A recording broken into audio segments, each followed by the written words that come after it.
week. So the slides I gave last week for last lecture had more material than I can cover, and so we'll continue. So if you remember our discussion, not last week, I'm sorry, on Wednesday. It's on Wednesday. This is Friday. So we discussed the first question, at least here, how is the sound converted to neuron firing? And this is a question that is fundamentally important to our understanding of hearing. So if you still remember what we discussed last time, and the way that you think about this is think about it, if you start from a pure tone that travels through the air to your ear, and that vibration, how is that conveyed from your eardrum through a piece of bones onto the cochlear, and then how is that vibration further convert into the vibration in a flute within cochlear, and the basal memory move up and down, and here so and here move back and forth. And the crucial point here is that the mechanically gated potassium channels open, so neuron hair cell here, inner hair cell become depolarized, and so far so on. So this is a cascade events that govern our hearing, and it's a fundamental knowledge you should know without memorize it. And you should be visualized to explain to this. So every year I would say something like this at the beginning of a lecture, that how do we judge you have learned something in this class? Now, of course, you have a pass the exam, get a decent grade. But the second thing I always say to students that when you go home on Christmas, Thanksgiving, if your parents ask you, how does the brain work? You should be able to explain this with a language that a layman person can understand. How do we hear? How do we see? How do we control motor movement? This is not a trivial, because if you can explain to people, for example, anyone, your friends, anyone with college education, that how is the sound convert to neuron firing, and you've done a job. And so you have learned this. This is our expectation. You'll be able to explain this to somebody, just like what I just said to you. This is how it works. And of course, by knowing so, we know that any disruption of this process would impair our hearing, specifically the hair cell here, right? We said that if you have gone to too many loud concerts, hair cell is damaged. If the hair is damaged, there's no depolarization. You're not going to hear anything, right? And we say that was action potential going to brain. That's your basis. So all of this, you can be connected to your daily life and experience, and be able to explain to people. And this is very important for us to teach you. Not only you learn knowledge and pass exam, and what we don't want is that you pass exam. A year from now, I ask you, how is the sound converted into neuron firing? You say, I have no idea. Then for me, and we didn't do our job. That would be complete failure, even if you get an A+ in this class, right? So most of the fundamental mechanism we talk about in the class, not only funny details. We expect to be able to understand and describe this. And this is what will guide our exam questions, I will tell you. That we like you to be able to describe the major process that happening. The second question that I like to discuss today along the way is this question: how is frequency selectivity generated? So I've talked about it more than once now in this class. We hear as humans from 50 hertz to 20,000 hertz. Okay, and you all have this experience, particularly for those of you who play instrument. So you put a piano key, and you have one frequency, and then you increase it towards the right. You have higher frequency. So where is that frequency sensitivity come from? Okay, so that's the question we're going to discuss here. Now, in the cochlear, if you remember our conversation yesterday, cochlear is like a tubing, right? So if I expand the cochlear like this one, so you can expand it here. Remember, if you look at cross section, there are 3 compartments. In the middle, there's a piece of soft tissue we call it basal memory, and which is we expanded here. That soft tissue is a basal memory. Okay, so what happened is the following. If you vibrate this bone here, or the cochlear, because it's a bony structure, then there will be vibration waves traveling along this length. And what people also find out is that if you record the vibration of the basal membrane, remember basal membrane sit on top of liquid, where liquid vibrate, this thing vibrate. And if you apply a particular frequency and measure it, there's a polarization 1, which is the base of a basal memory, that is near the base of a cochlear. Okay? And then here's the profile. This is distance from here, this point called the stipes. And this is basically the curve of showing you the amplitude of vibration. And what you find here, if you measure from this point near the base, the maximum amplitude is reached in this frequency here, 1600 hertz. Okay, so as you move more and more towards the right, when you move here, which is near the top, the frequency that maximized here is 25 hertz. Okay, so now we have a term for here. We call this we call apex.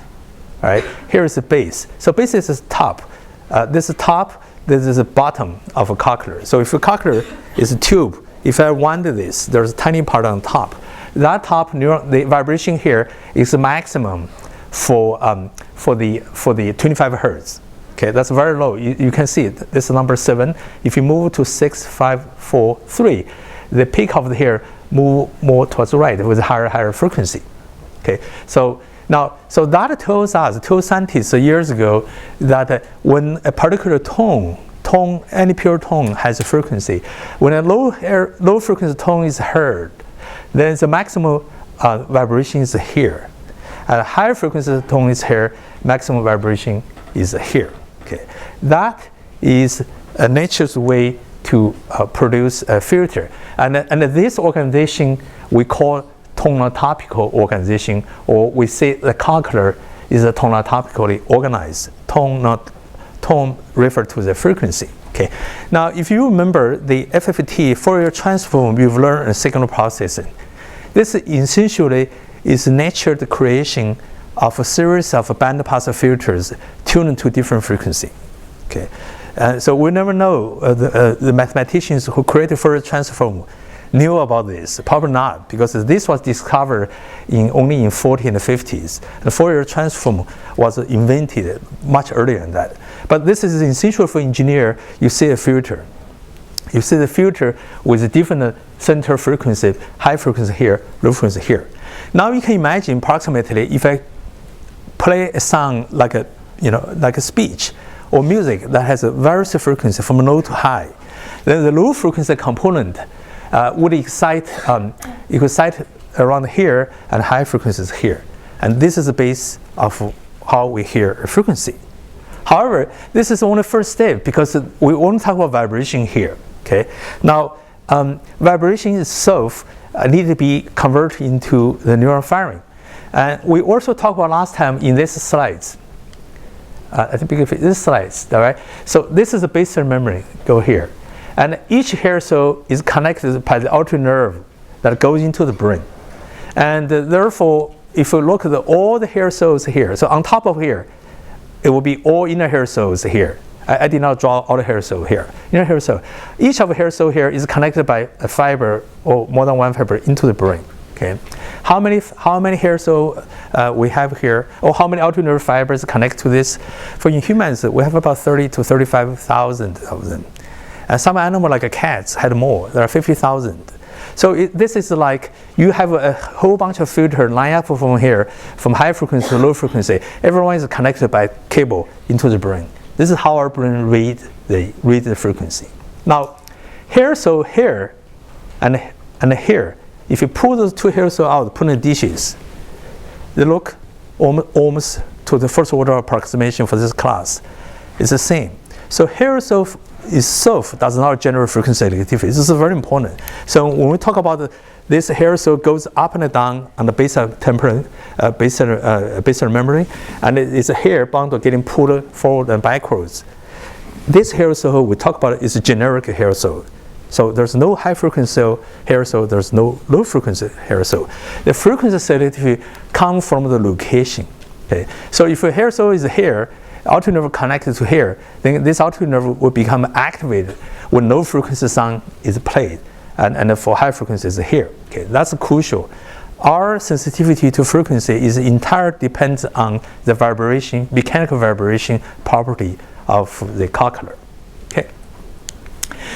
Now here's the example showing you this is a basal memory. This is here, so on the different position of this is a low frequency, this is high frequency. Now if you record from auditory nerve here, so now you can record from here so directly, and this here so and on here would this is color coded. So the high frequency, this light yellow is this one. So this here so being on this place would show this of tuning. Now this is a curve that we talk about in my earlier lecture. We talk about receiver field of auditory neuron, and that plot in the frequency over sound level or intensity. So this is tune. So this neuron is the most sensitive to this frequency because it requires the least amount of energy to excite. This neuron tuned to this frequency. This neuron tuned to this frequency. That's right. So now, if you look through entire cochlear, and with 30,000 some auditory nerve fibers, you will find a curve like this from here all the way here. I want to plot 3 of them, but you will have many of them. Together, they define our hearing range or audiogram we talked about last time. Okay. And here, it's just to show you a little bit more. And this is a plot I used last year, but I may not put it. I think I put it on this year too. It's just like here I will show you 3 examples. I put this in because it has a little bit the legend and for you to read. And also this is measured in hair cell on this location. And this tuning curve looks similar. They were measured from auditory nerve connected to hair cell. So if a hair cell sits in the 1000 hertz location, if you measure from hair cell, the tuning is 1000 hertz. Then if you measure the auditory nerve that connect to that, tuning is worth 1000 hertz. Because auditory nerve simply takes the tuning frequency sensitivity from hair cell to which it's attached to. Okay, so here show you a couple of the auditory nerve tuning curve here. If you plot them here, they line up here, and that come from different locations. So this figure very nicely illustrates how we get the frequency sensitivity from a different position of the cochlear.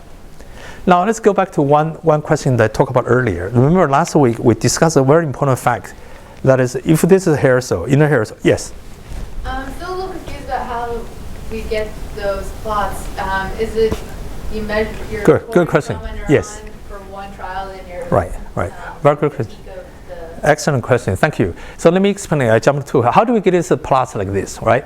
So in order to get this plots, so basically, if you got a neuron, auditory neuron, either hair cell or auditory nerve or other neuron we talk about, the way we determine this threshold is following. So you pick up a frequency you want to start with.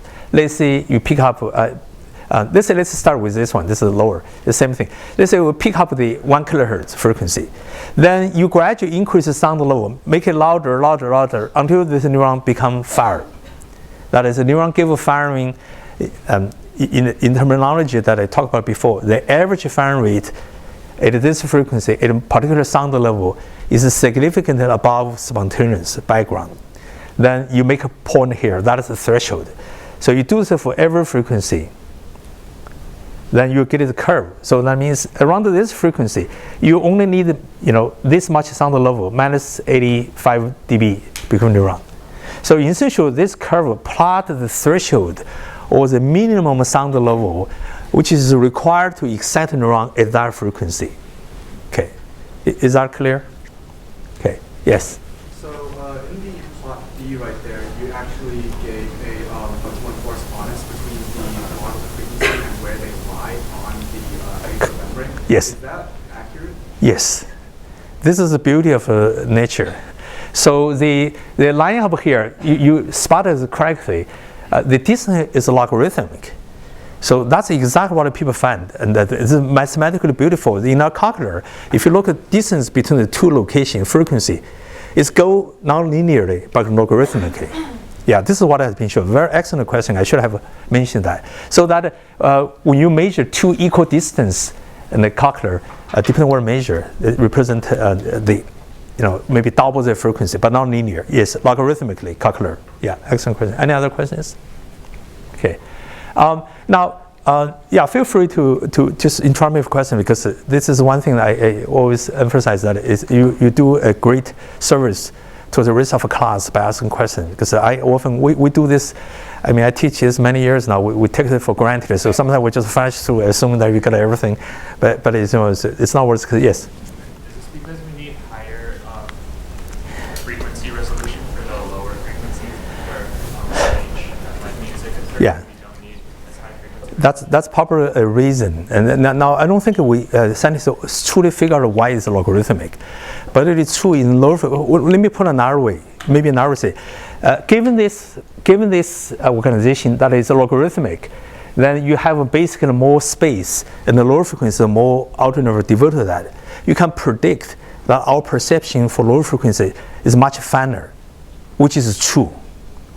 So in the case of music and speech, low frequency, we do far better.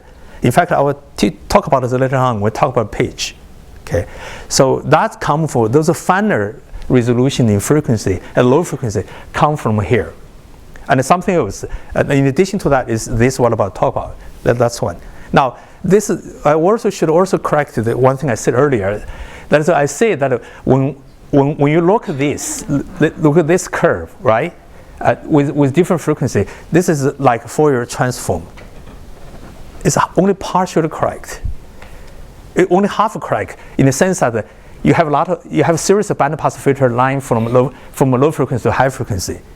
Why this is not exactly Fourier transform?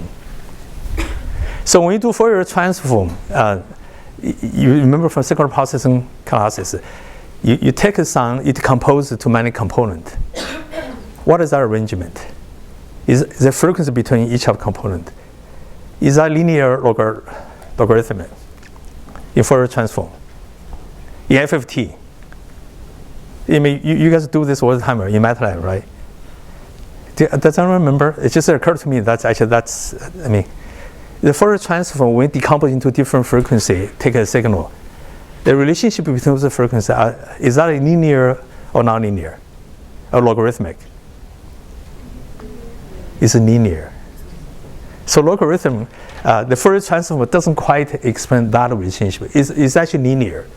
That's actually the issue that when you modify it. So in order to get a logarithm here, you have to, some of you might have heard about this, you have to do the wavelet transform. Wavelet transform will allow you to do logarithm. So thank you for bringing that up, and because that's something I should have said. So if you look here, and all the auditory frequency axis was is plotted in logarithmic scale for good reasons. Okay, so let me go back to talk about this. So there's one property that I mentioned earlier, and it seemed to be trivial, but it's not. That is, remember we discussed last time. I still use my hand to illustrate it here. If this inner hair cell, this is still cilia or hair bundle, okay, and textural membrane is on top of this. So when this move up and down with basic memory move, and this go back and forth, right? And then when you go back, mechanical channel open. Then so the hair cell become depolarized. You have action potential. When you go out way, nothing happen. Okay, so it means the auditory nerve connected to the hair cell only discharge or fire half the time of the cycle. Okay, that's what is showing here. See, this is sinusoidal as a stimulus, and you see this neuron, this auditory nerve fires. This is a post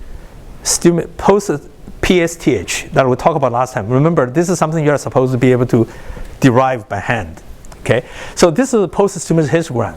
Okay, how we get this? Just quickly, we place a tone, we get a spectrum, we place it 10 times, 50 times, or 100 times, n times.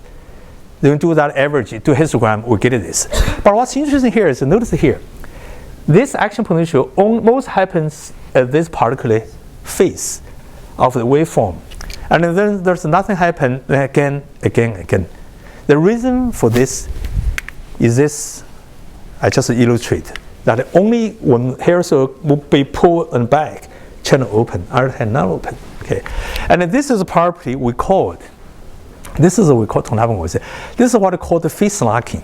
Now earlier in my lecture, when I discussed how you might quantify the firing of spectrum, I talk about phase locking. So this is where in auditory system, where the phase locking comes from.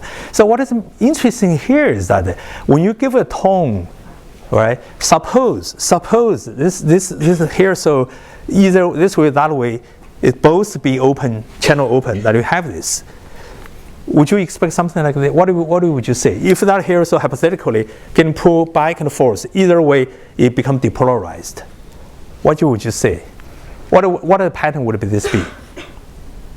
You will see a flight, right? You will not see a temporal structure here. In fact, you will see this when the frequency is higher. We'll get to that point. So by having this actual particular design, then you now have the firing post-stimulus histogram that has a temporal structure that actually captures this. This turned out to be very crucial for music and other type of hearing that we use in low frequency because the time structure is captured. Yes?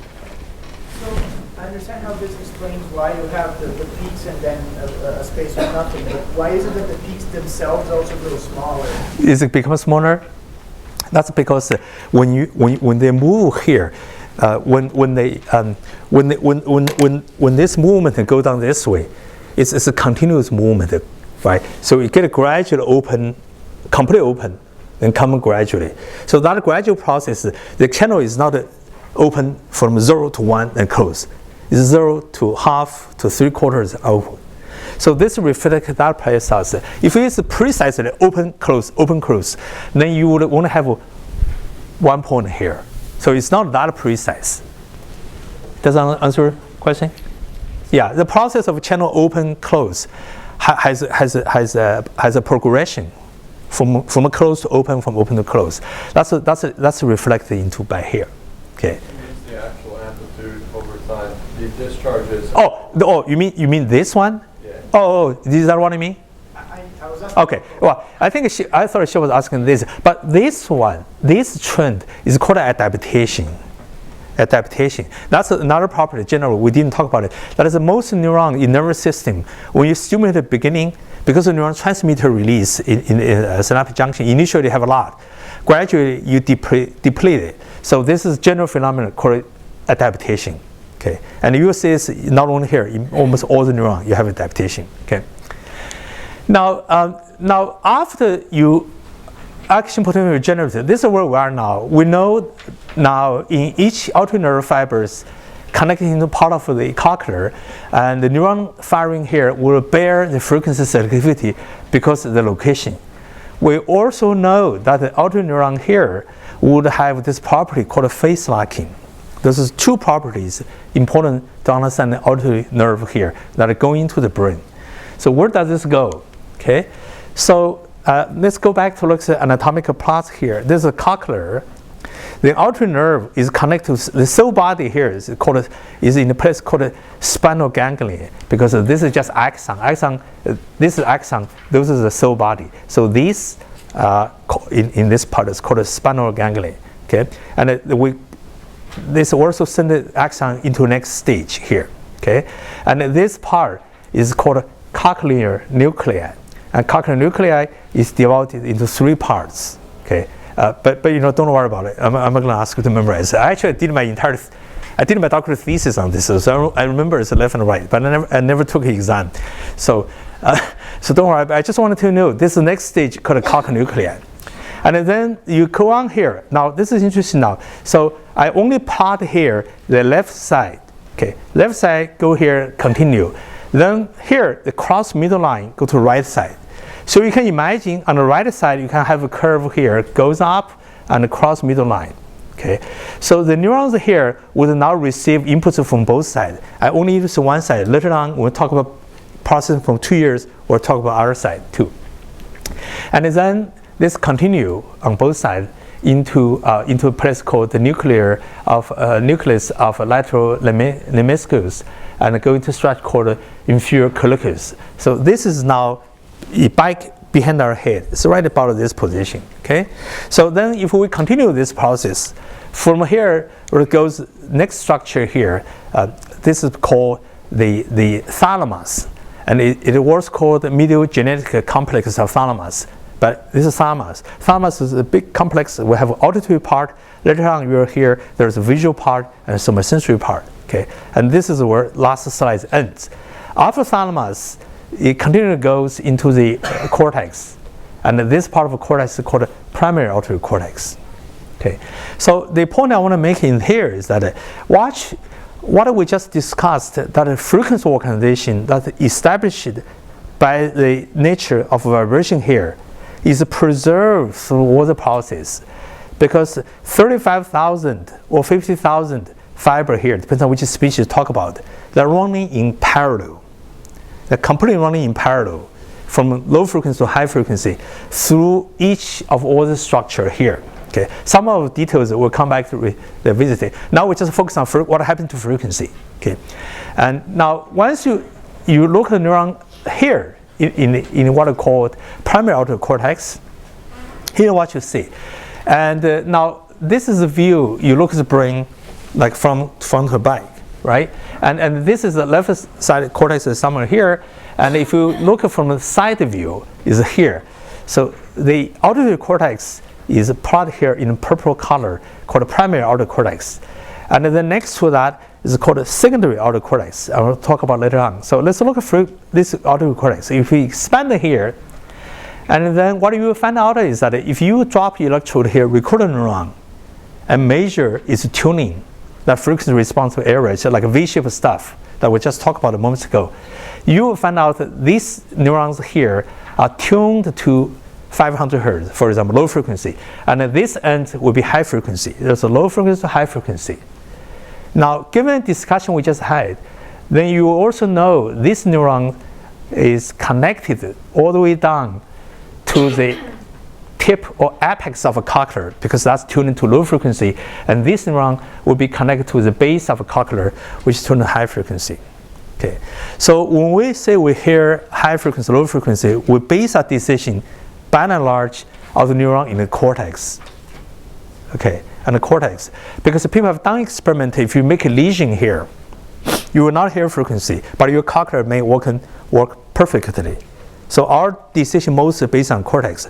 However, that decision, which frequency higher or lower, is completely determined by cochlear. So this, in other words, if I give you a question, let's say if I take a neuron from this portion of the cortex, and take a neuron from this portion of cortex and present it to you, can you tell me whether that have different frequency selectivity?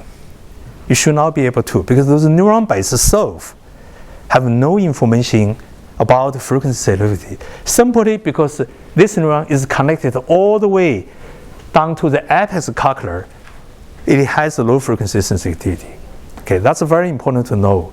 The frequency sensitivity is determined by cochlear. Yes. So if you take out the secondary auditory cortex, right, will you still be able to hear and then just not be able to hear tone, or will you just not be able to hear? It's quite a question. Secondary cortex is a very good question. Secondary cortex is very complicated. There are multiple areas. Okay, so it depends on which part you take out. So if you take out some part of the secondary auditory cortex, you might impair your tone. But there are other things you might impair. For example, like a pitch, right? But it's good question. But it's because the primary auditory cortex is a gateway to the cortex. If you take out the primary cortex, you most likely you're gonna wipe out your tone perception. Okay. Of course, if you take out the cochlear, nothing is left. All right. So if you cochlear damage, nothing left. That's why if you have a hair cell damage, because you go to a louder concert, it doesn't matter what the cortex is doing now. It requires a no frequency access. Yes. It's not separating the signals based on frequency. Yes. Then what is it doing? What is it doing by separate frequency? If it's not doing that, then what's like the purpose of it? If it's not separating of this, frequency is only one dimension, right? So the probably what you have in mind is that what else, or perhaps the more interesting question is, besides frequency, what else they are doing? Okay, so there are a lot of things that they will be doing. I'll discuss this later on when we talk about the cortex. So now I'll focus on frequency, because that is the first organization auditory system established. And frequency is crucial because of all the physical sound that we hear is described to begin with by that dimension, frequency. Then on top of that, you have temporal modulations. Then you have harmonic structures. Those are processed by neurons here or elsewhere on top of frequency. But frequency sensitivity is basically one parameter every auditory neuron has until up to this point. Okay, So we'll go back to discuss that later on. Okay. Now, and now of course the signal doesn't stop here. If you continue in the back of your brain towards here, there's an area called Wernicke areas. Okay. So the question just been asked is a good one because the frequency is really only one parameter. And then people find out that if you make a lesion here, the neuron here now no longer show the clear frequency tuning.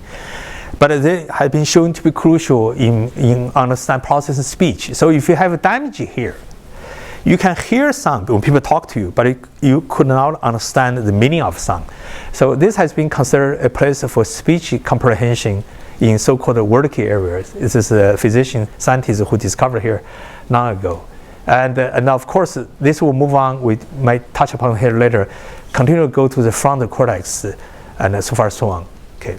Yes. Do you have one on the other side too? Yes. Yes. So everything I talk about so far is symmetric on both sides. Okay. Now there's an asymmetry, but that's the issue we'll deal with it. But you can assume that everything we talk about now is one on each side. So in other words, that if you take a neuron here, actually this is a good question you brought up. So if you take a neuron here, we say it's connected to a cochlear. We have not seen at which side of a cochlear. There are two cochlear, right? It's connected to both. So all the neuron here is connected to both. That's because if depends on which side of the cortex you look at. There's one side, if we look at cortex here, on this side, top here, and this ear is in opposite of this, we'll call it contralateral. This ear, which we did not plot here, but it exists, is the same side called ipsilateral. And this diagram shows you a neuron here will be connected to here, and this connect to both, because this side connected to two. So for the simplicity, we won't talk about 1 year, but the neuron in the polysynaptic auditory cortex is connected by 2 years. Yes. So is auditory like ipsilateral or contralateral? Both. Both. That's what I said. It's both. So in the hand, so give me an example. In the somatosensory system, which I'll discuss later, somatosensory system is largely dominated by contralateral. So if you look at neuron on my right side of my brain that is responsible for hand, it's by and large dominated by left hand sensation. There's a little bit input here, but very weak. Okay, and if you look at the eye on my right, the cortex on my right responsible for eye, the both sides is highly overlap. Okay, auditory system is somewhere in between, and if you look at neuron on my right side auditory cortex, it will listen to my left ear, contralateral dominate, but it will also listen to my right ear significantly. So it's both sides. Yeah, both sides. Good question. So our sensory, for some reason, is much more dominated by contralateral opposite side. Okay. Now that's the second question. How is the frequency selectivity generated? Okay. And so here you need to understand that how is the frequency selectivity generated by vibration, and second, this selectivity is maintained by the virtue of connections through the system.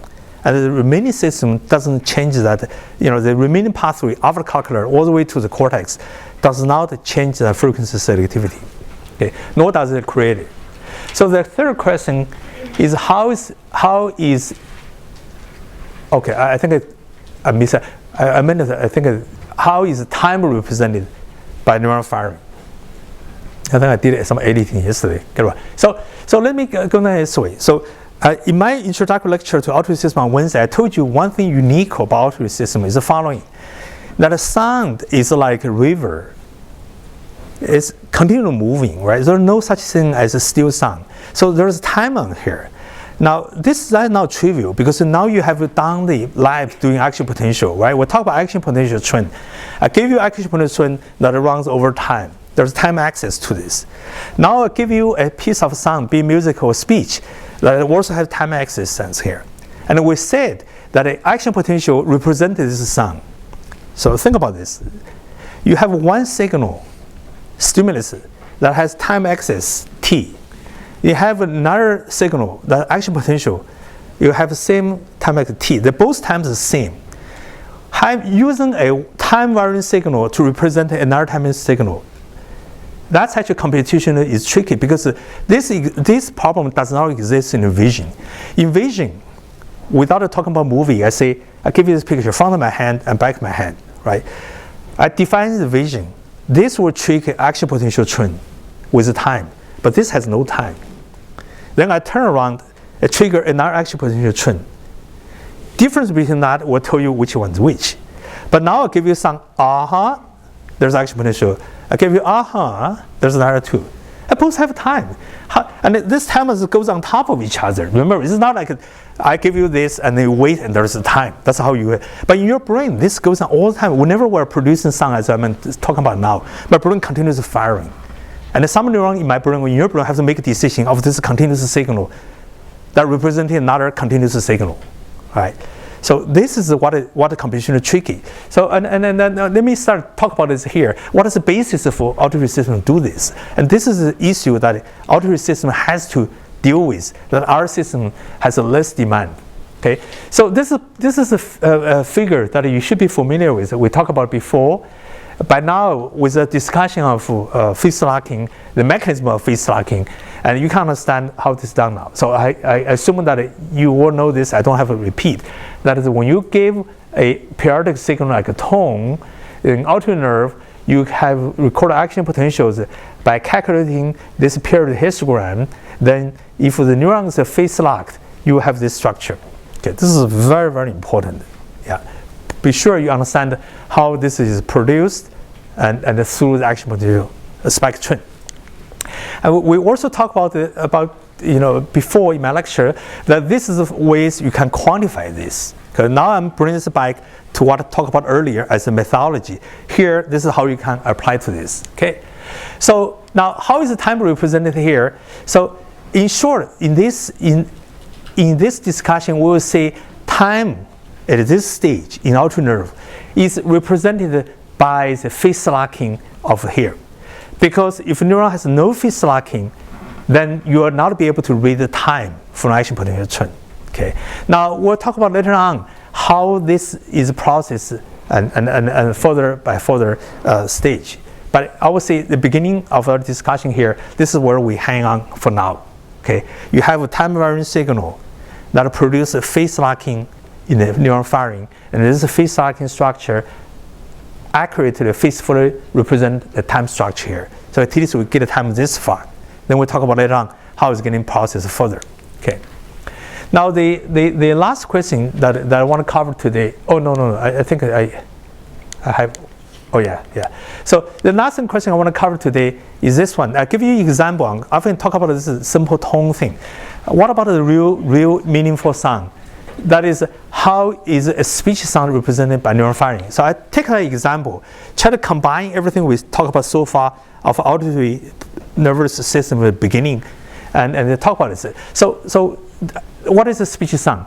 So if you take the simplest speech sound, like a vowel English, okay. So if you say okay, you record from here, and for microphone, if you plot the signal, it's like this. Like this, right? Now, what you notice here, this is what I call amplitude versus time waveform. So you have this fast changing signal. You also have this slow changing signal. And this, in terms of signal processing, is called envelope. Now, how is this process produced? This is basically produced by our vocal tract reflection. So I will come back later on to explain this. So that when you speak, depends on you are male or female. Male tend to have lower pitch. So male would say, a female would say, just I'm not very good at this. You're someone else. But you remember, okay. So all that change is this here, the pitch. And that is. Now, another thing that you know from here, so if I say, okay, take a signal, plot its frequency, FFT, what do you got? You got this. Now, where is this period represented on this? Where in this plot you can read out this period? This is the FFT of this. This is signal processing. I want to keep bringing you back to that class because it's very important. So we say this signal has a period and its envelope of this. And where is that? Can that be? Or maybe take more general questions. When I take the signal, do the frequency transfer FFT, why this is discrete? Why is it discrete? Why is it not a continuous spectrum? Anyone can? Why this spectrum is discrete? You see, this is a real thing. This is not like illustration. Yes. Because not all frequencies are present on the it's only a couple of frequencies overlap. No, not really. And that, well, because you could not tell frequency here. There could be other frequency. Why we have a discrete spectrum here? And I made that demonstration. I say, what is the signal? It's periodic signal, right? So in signal processing course, you probably should remember this.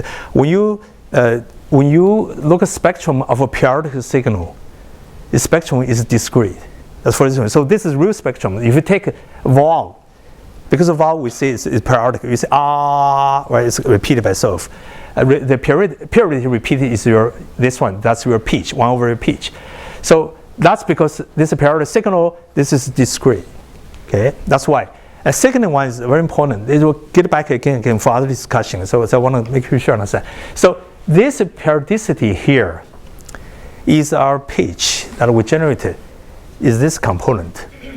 So this component, this frequency is 1 over this period. What about this frequency? What's the relationship between this and this? Twice, 3 times, 4 times, 5 times. All right.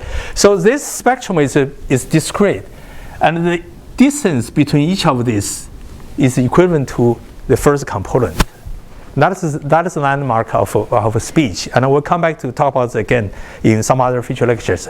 But what I want to present to you here for your attention is that what defining the word, the syllable as opposed to is by the peaks here. So if you look here, there's, you can outline a sketch of this. It's called a spectral envelope.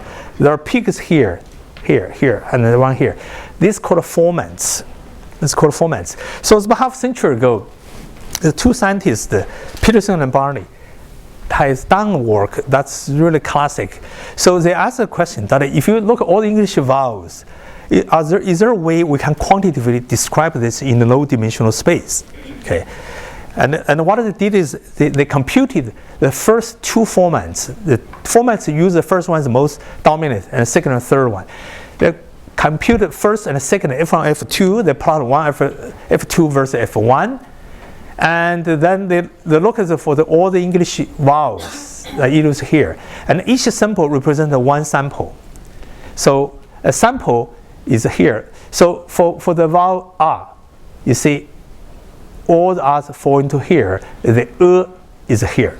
So what they show you is that using these 2 parameters format, you can do very well classify English vowels in here. Now, if you can classify it here, then you can assume that your auditory system will be able to listen them separately. Okay? It's not a perfect classification because they only use 2 formats. If you add 1 more, then you do better. Okay. So what has it told us? The number of things. So one of them that's when we listen to speech sound, we don't necessarily listen to the whole thing, everything. We listen to the feature of that sound. Okay, this is turned out to be extremely important principle for engineers designing speech processing machines later on. Okay, and in the case of English vowels, what matters most, the first 2 peaks, F1 and F2. Okay, in fact, this is true for almost all the language if you look at vowels. So given this, then you can ask a question, and since speech sound like this have to be processed by auditory system, then how would the auditory system be able to pull out F1, F2, therefore be able to tell being different from R, right? So this experiment I was done long ago. I think before you guys were born. Every year I give a lecture, I look at the data. When I started this, a student in the classroom, this when it was done. The work was done in 1977 and published in 1979 by 2 professors in this department who used to teach this class long before me. Okay, long before me. And now, so that's why, and this is classic what I want to bring up, because if you come through Hopkins, you don't know this. It will be very shameful on our end, because this is a basic knowledge that are writing into a textbook for the auditory system. The 2 scientists, one is called Murray Sachs, and who is the former chair of a department for 15 years. He retired a couple of years ago. And the second one is called Eric Yang, and he has been teaching this class until last year. Last year he gave his last lecture. If you were born 1 year earlier, you'll be in his lecture last year. Okay, the two did this work in 17 lines. Ask that question I just posted. That is, if what we listen to vowel is those two peaks called formants that allow us to tell one vowel from another, can auditory system, auditory nerve in this case, can auditory nerve represent those two features? Has to be, but no one knows what this. So they did this following experiment. They take those vowels. In fact, I show you an example of several vowels here. E, A, right? And what is the plot here is this spectrum. It's just a spectrum, but I only plot the top of it because there's no point to plot a line here. So you see there's one formant, second formant, third formant. There's a formant, right? So this is the basic spectrum of this vowel. Okay, so what they did is the following. So they did an experiment in cats that are deeply anesthetized in the sleeping mode, so that they can drill a little hole on a bone here, and drop electrode to insert into a nerve bundle. Remember, cats has 50,000 nerves together as a bundle. Some are tuned to low frequency, some to middle frequency, some to high frequency. So drop micro pipette, glass pipette into the neuron, find out the nerve fibers, and then play this song, one of them, many times. Just completely do this. Once I've done that, then they can create a data raster we talk about. From that, they can calculate a firing rate for each time they get a nerve in one of these places. Okay, and here's what they find. Okay, here's what they find. This is an experiment that they report. So what they find is the following: because every auditory nerve, but now we have established every auditory nerve has a particle frequency sensitivity, right? So they record hundreds of them. This is very hard during experiments that you takes hours, day and night, to continue to record one after another, one at a time. So for example, if you take auditory nerve, this is frequency, this is kilohertz. Let's see right here, this is about 0.3, 300 hertz. So if you run into a nerve that is tuned to 300 hertz, then you place this valve. They place the valve many times, let's say 50 times. If you get 50 trial, and you know by now, if you give your data, you should be able to compute mean firing rate, right? You're supposed to do that. Then that is here, firing rate here. Okay. Then you get another nerve that's maybe tuned to this frequency, maybe you can hear and here. So every dot here is from auditory nerve. It's a mean firing rate in response to many repetition of the same vowel many times. Okay. So once they have those dots here, then this is a curve that is smooth on top of that. And this is the sound vowels that are used to produce this. What you can see from here is that this formant is somehow referred here, and that's this formant. This trough in between is here. Okay, and then you can do this same experiment. This is different fibers. This fiber, same thing. Not different fibers, different experiment. So the point here now is that it's the first time scientists observe that the formants, these features, are reflected in this profile. Now, I repeat again, this profile was built upon not one nerve, but many nerves that tune to different frequency. And the response to each of the nerve to the same vowel many times is calculated as mean firing rate. That's the part here. So there is a firing rate versus a nerve's frequency tuning. That tuning will have a word for called a characteristic frequency. We say here, right? So now this is a total rate. Total rate means the neuron fires because the neurons has that has spontaneous firing. So neurons is having spontaneous firing, 5 spikes or 10 spikes per second. You place on top of that. But another one thing you can do is that once you compute the rate, you can subtract spontaneous firing. Then you get a net firing rate above spontaneous, which is plotted here. Okay, and then you can. But another thing they did here, this is a little bit complex now, is that because every neuron has a range. Some neuron you can drive them all the way to 100 spikes per second. Some neuron you can only drive them to 20 spikes per second. So they normalize that. The final plot is here. After they subtract the spontaneous and the normalize, spontaneous firing normalize, so you have this. And this very much reflects this form. Now, this is in cats. So people nowadays, they thought, oh, that's no big deal. Of course, I have a spectrum I should expect here. But no one ever expects in the cat's auditory nerve, you can see a signature of a simple human vowel. Okay. So what I told you is that in the process of processing spectrum, the auditory nerve in cats possibly resemble that of our nerve in our ear, qualitatively, so that they captures. Because this is important. If you don't capture the sound, you probably not be able to tell what a vowel is. And people later on show that actually you can train cats to tell being different from for song. That's not to say cats understand speech we understand. But in this very basic level, in terms of the features of the spectrum, that is captured here. But there's one problem here. Problem here is that we won't talk about firing rate. Firing rate is in auditory nerve is a function of sound level. Okay, so if we look at this following experiment, now I want to link this to everything you have learned so far. So all these figures you should be able to understand and being able to actually dissect yourself. Because if we talk about now auditory nerve tuning to a particular frequency, if you record from nerve, you play sound. Remember, right? We talk about tuning curve. When sound is not loud enough, there's no firing. When sound is loud enough, you reach a threshold. That's how you plot the sensitivity. But if you continuously make the sound louder and louder, what happened? Well, take one auditory nerve here. Okay, threshold is here. If you continue to play sound louder and louder, the firing rate will increase, eventually saturate.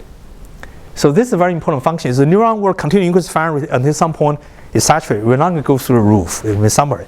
All right. So it turns out for auditory nerve, there are 30, 40, 50,000 of them in human or cats. If you look at all of them, they can be separated into two classes based on firing rate.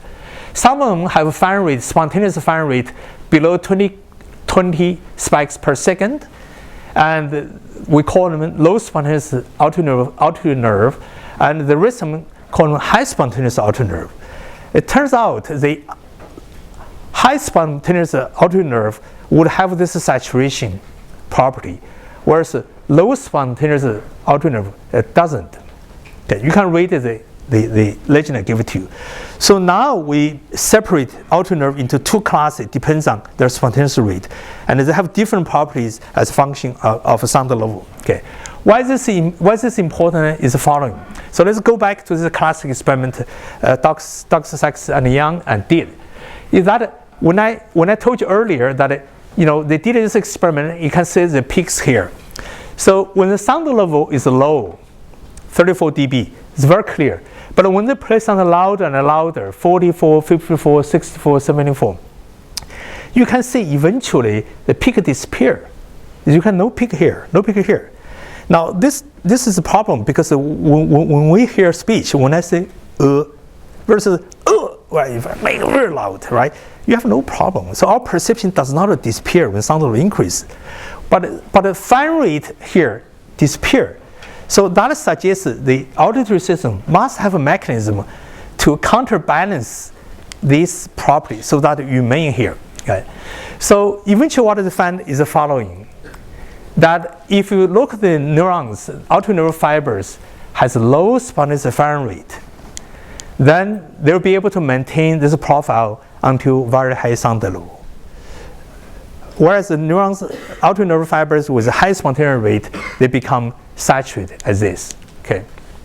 The very last slide I want to go through, but I'm going to just quickly let it go here. And the purpose we visit here later on is at this point, I'll finish this before I finish, is that auditory nerve can represent a vowel by two ways. One is by firing rate, we just discussed. Another is by temporal discharge patterns. Temporal discharge patterns depends on phase locking.